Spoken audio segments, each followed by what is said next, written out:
वक्त आप आराम से बैठकर इस वीडियो को देख रहे हैं, मगर मैं आपको कहूं, आज जिस जगह पर आप अभी बैठे हो वो जमीन आज से करोड़ों साल पहले 8,500 डिग्री के तापमान से उबल रही थी, या जिस जगह पर आप बैठे हैं वो जगह लाखों सालों तक बर्फ से ढकी हुई थी।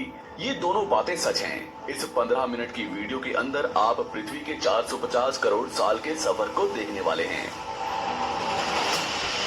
जिस जगह आज हमारा सौर मंडल है, वहाँ विभिन्न प्रकार की गैस और धूल के बादल हुआ करते थे। वह कम होने लगी, जिसके कारण उसके अंदर एक विशाल विस्फोट हुआ।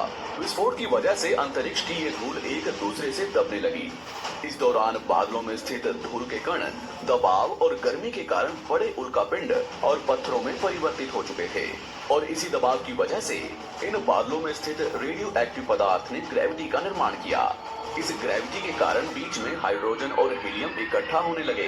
बीच के इस भयंकर दबाव के कारण एक विशाल विस्फोट हुआ, और इसी विस्फोट के कारण हमारे सूरज का जन्म हुआ।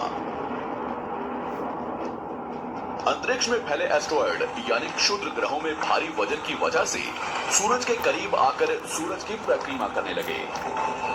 धीरे धीरे एस्टेरॉयड में भारी टकराव हुआ, जिसके फलस्वरूप मरकरी, विनस, अर्थ और मार्स जैसे ग्रहों का निर्माण हुआ। वैज्ञानिकों के मुताबिक उस वक्त पृथ्वी और मार्स यानी मंगल ग्रह के बीच थिया नामक ग्रह सूरज की परिक्रमा किया करता था। पृथ्वी पर ग्रेविटी होने की वजह से सूरज की परिक्रमा करने वाले एस्टेरॉयड अब पृथ्वी की परिक्रमा करने लगे, और धीरे धीरे करोड़ों सालों तक ये पृथ्वी पर गिरते रहे। और ऐसी घटना हमारे पड़ोसी ग्रह थिया पर भी हो रही थी, जिसके कारण थिया पृथ्वी के और करीब आने लगा और आकर पृथ्वी से टकराया। इस भयंकर टकराव की वजह से पृथ्वी के हिस्से कणों के रूप में अंतरिक्ष में फैल गए और एक रिंग्स की तरह पृथ्वी की परिक्रमा करने लगे। इन्हीं परिक्रमा करते हुए कणों में टकराव होने लगा, जिसके कारण हमारे चांद का निर्माण हुआ। उस वक्त पृथ्वी पर सिर्फ एक ही समुद्र हुआ करता था, और वो था 1900 डिग्री सेल्सियस की तापमान पर उबलते हुए लावेगा। उबल रही थी वो सारी चीजें जिसे आज आप अलग अलग नाम से जानते हैं।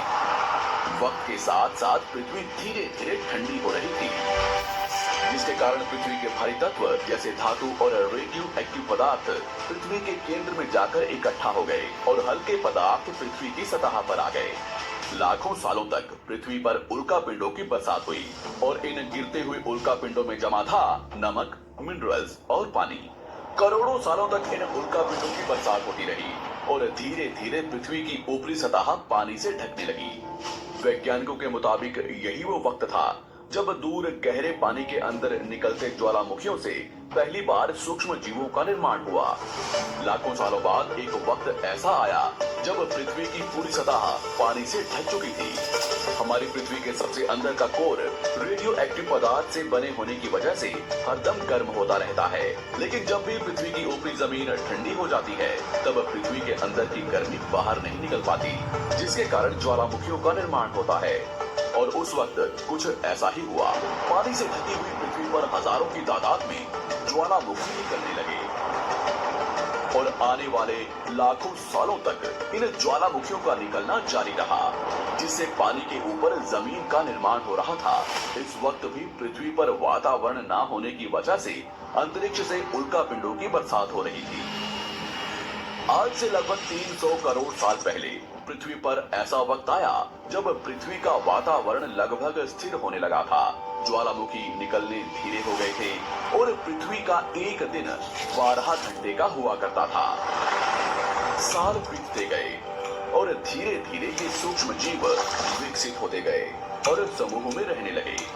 आज से लगभग 250 करोड़ साल पहले पहली बार पृथ्वी पर ऐसे जीवों का निर्माण हुआ जो जीने के लिए ये पानी के अंदर के मिनरल्स यानी खनिज पदार्थ और धूप का इस्तेमाल करते थे, और मल त्याग के रूप में ऑक्सीजन बाहर निकालते थे।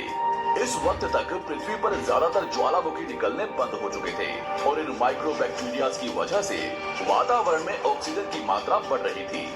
वातावरण में ऑक्सीजन बढ़ने की वजह से पृथ्वी का वायुमंडल बनना शुरू हुआ, और आने वाले हजारों सालों तक वातावरण में ऑक्सीजन की मात्रा बढ़ती रही, जिसकी वजह से पृथ्वी के ज्यादातर हिस्सों में ये सूक्ष्म जीव फैल गए। हजारों सालों बाद एक वक्त ऐसा आया जब पृथ्वी में ज्यादा ऑक्सीजन बढ़ने के कारण ये सूक्ष्म जीव मरने शुरू हो गए।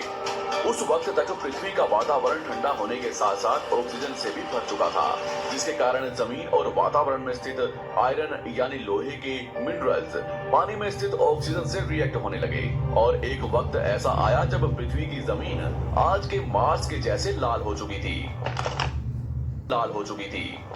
वक्त बीतने के साथ साथ धरती की टेक्टोनिक प्लेट्स में दरार होने लगी, जिसके कारण पृथ्वी के अंदर का लावा जमीन की तरह कई लाखों सालों तक खुला उबलता रहा।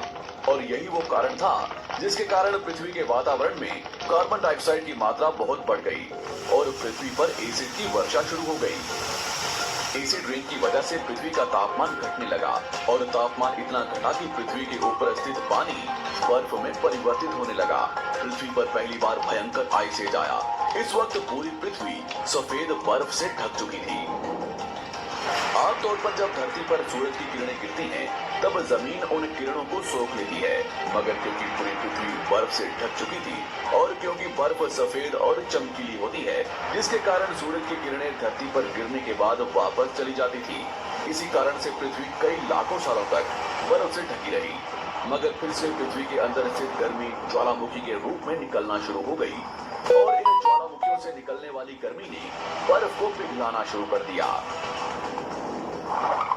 इसी बीच पृथ्वी की गहराई में बचे कुछ सूक्ष्म जीव धीरे धीरे बदल रहे थे और अब वो ऑक्सीजन को अपने शरीर को बड़ा और जटिल बनाने के लिए इस्तेमाल करने लगे थे।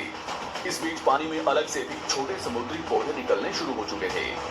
बाहर जैसे जैसे ज्वालामुखी निकल रहे थे, वैसे वैसे वातावरण कार्बन डाइऑक्साइड की वजह से गर्म हो रहा था।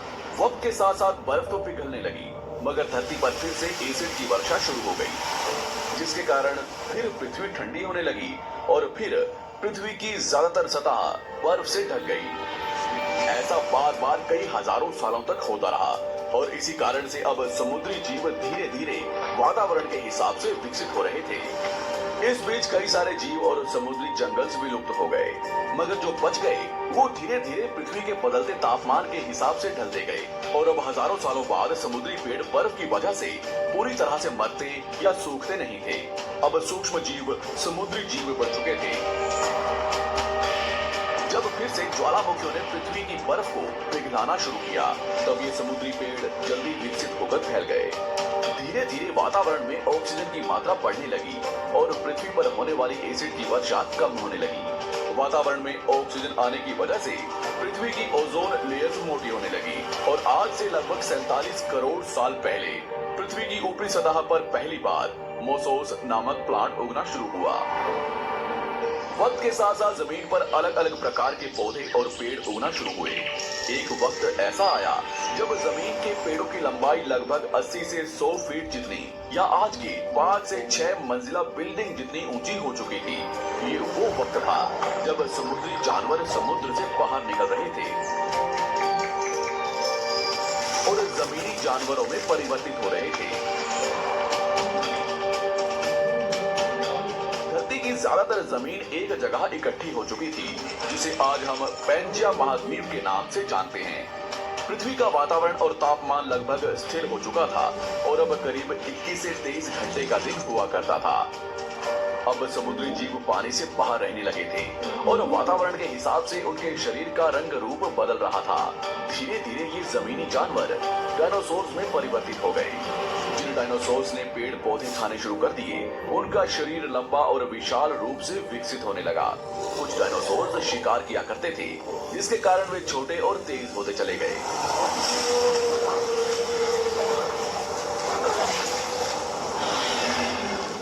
पृथ्वी की ऊपरी जमीन एक जगह इकट्ठी होने के कारण ज्यादातर जमीन रेगिस्तान और बंजर हो चुकी थी। ज्यादातर जंगल समुद्र के करीब हुआ करते थे, जिसमें डायनासोर्स रहा करते थे। आज से लगभग 20 करोड़ साल पहले पैंजिया महाद्वीप टूटना शुरू हो गया।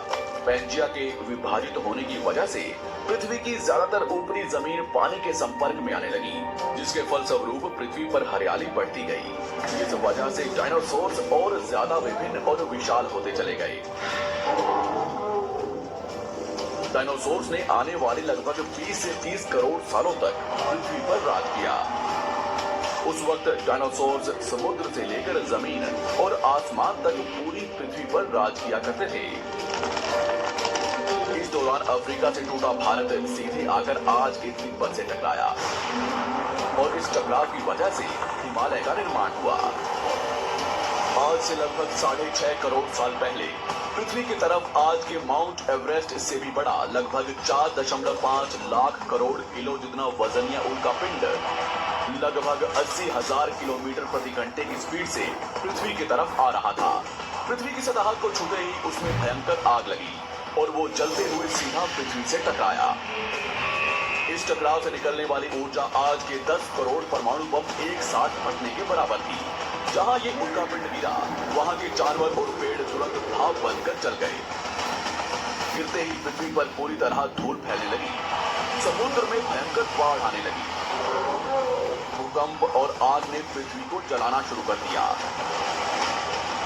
कुछ ही घंटों में पूरी पृथ्वी के वातावरण में हानिकारक गैस और धूल की वजह से पृथ्वी नर्क हो चुकी थी। डायनासोर्स, घुटन, आग और भूखमरी से पूरी तरह विलुप्त हो गए। इस वक्त हमारे पूर्वज जमीन के अंदर रहा करते थे, जिसके कारण वो इस विशाल प्रलय से बच गए। पृथ्वी का वातावरण पूरी तरह से काला और अंधेरा हो चुका था, जिससे धूप भी जमीन तक नहीं पहुंच पा रही थी। पृथ्वी के पेड़ और ज्यादातर जानवर विलुप्त हो गए। वातावरण में धूल और हानिकारक गैस के कारण पृथ्वी पर फिर से एसिड की वर्षा शुरू हो गई और फिर पृथ्वी ठंडी होकर बर्फ से ढक गई। लेकिन इस बार पृथ्वी की बर्फ लाखों सालों तक नहीं जमी रही और 80 से 90 हजार साल बाद ये बर्फ पिघलनी शुरू हो गई। जैसे ही धरती पर वातावरण फिर से पहले जैसा होने लगा, वैसे ही ये छोटे जीव जमीन से बाहर आना शुरू हो गए। उस वक्त पृथ्वी की बर्फ पिघलनी शुरू ही हुई थी, जिसके कारण अफ्रीका में घने ठंडे जंगल हुआ करते थे और इसी बीच ये जमीनी जीव बंदरों में परिवर्तित हुए। मगर जैसे जैसे पृथ्वी गर्म होने लगी, वैसे वैसे अफ्रीका के ये जंगल सूखने लगे। जंगल की चीजें खाने वाले बंदरों को खाने की कमी होने लगी। खाने की तलाश में इन बंदरों ने अपने पैरों पर चलना शुरू कर दिया, जिससे उन्हें दूसरे जानवरों के शिकार करने में मदद मिलती थी। धीरे धीरे बंदर एप्स यानी वानर में परिवर्तित हुए। खाने की तलाश में ये एप्स पृथ्वी के दूसरे हिस्सों में फैलने लगे और धीरे धीरे उनके शरीर का रंग रूप वहां के मौसम के हिसाब से बदलता गया। वक्त के साथ साथ हम आदिवासी बने। हमने हथियारों से लेकर आग का आविष्कार किया। हम धीरे धीरे इंसान के रूप में विकसित हुए। हमने धर्म से लेकर परिवार, भाषा और संस्कृति का निर्माण किया और वक्त के साथ साथ हम विकसित होते चले गए और आज हम इस पृथ्वी की सबसे विकसित प्रजाति बन चुके हैं। पृथ्वी को आज के जैसे बनने में लगभग 450 करोड़ साल का वक्त लगा है और हमें एक छोटे जमीन में रहने वाले जानवर से इंसान बनने में कई लाखों सालों का। मगर हमने इन 100 सालों में जितना पृथ्वी को गंदा और तबाह किया है, उतना आज तक किसी भी प्रजाति ने नहीं किया होगा। हम फिर से धरती को गर्म कर रहे हैं और कार्बन डाइऑक्साइड की मात्रा बढ़ा रहे हैं। वैज्ञानिकों का मानना है कि पृथ्वी पर फिर से विशाल परिवर्तन होने वाला है। भविष्य में पृथ्वी कैसी होगी, जानेंगे हमारी अगली वीडियो में।